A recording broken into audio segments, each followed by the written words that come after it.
परिपूर्णा उडयवर इवरे भगवान् भगवान् उवाच इदं तुदे कृत्यत्वं प्रवक्ष्यामि अनुसूयावे ज्ञानविज्ञानम् इदं आत्व मोक्षश अशुभात् அனுசூயவ என்று சொல்லுக்கு என்ன பொருள்னா அர்ஜுனே அனுசூயா என்று கூறுவது கருத்து என்ன?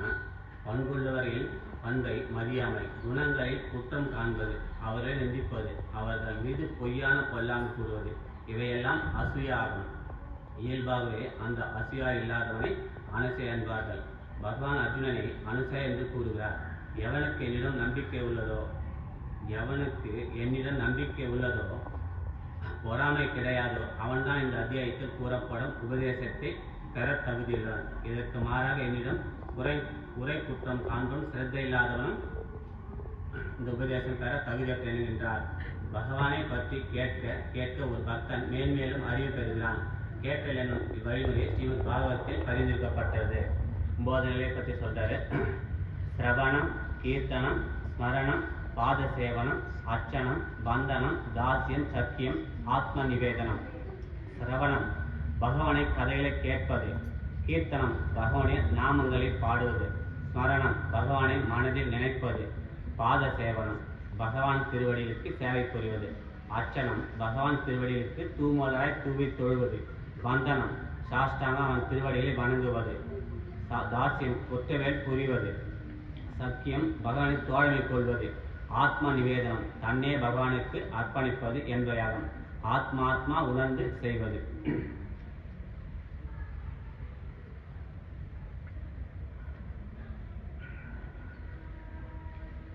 இது ரகசியம் சிறந்து, இது விஞ்ஞானக்கூடிய ஞானம், புனிதமானது, அனுபவிக்கத்தக்கது.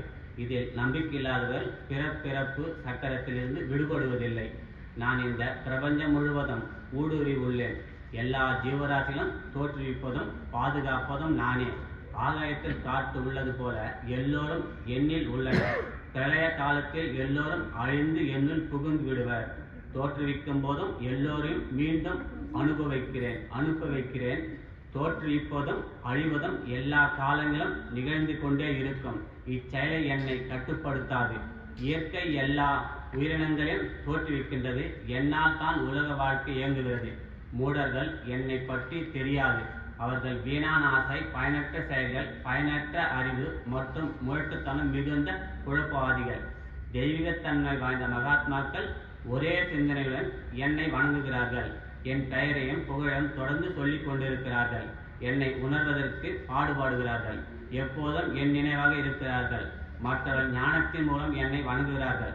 வேத சடங்கும் நானே, யஞ்சமும் நானே, பித்ரு யஞ்சமான சிராதமும் நானே, மருத்துவம் வேத மந்திரம் நானே, அக்னியும் நானே, ஹோமத்தில் சேர்க்கப்படும் அல்லது எனக்கு வழங்கப்படும் பொருள்கள் நானே.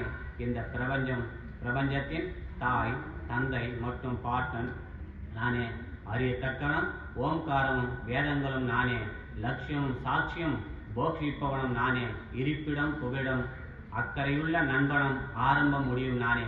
சூரிய வெப்பமும் மழையும் மரணம் அழியாமும் நானே. என்னை எப்போதும் நினைப்பவர்கள் தேவையில் நான் கவனித்துக் கொள்கிறேன். மற்ற தெய்வங்களை வணங்குவதில் என்னைத்தான் வணங்குகிறார்கள். ஆனால் அவர்கள் பரமாத்மான என்னை இந்த தத்துவ ரீதியில் அறிவதில்லை.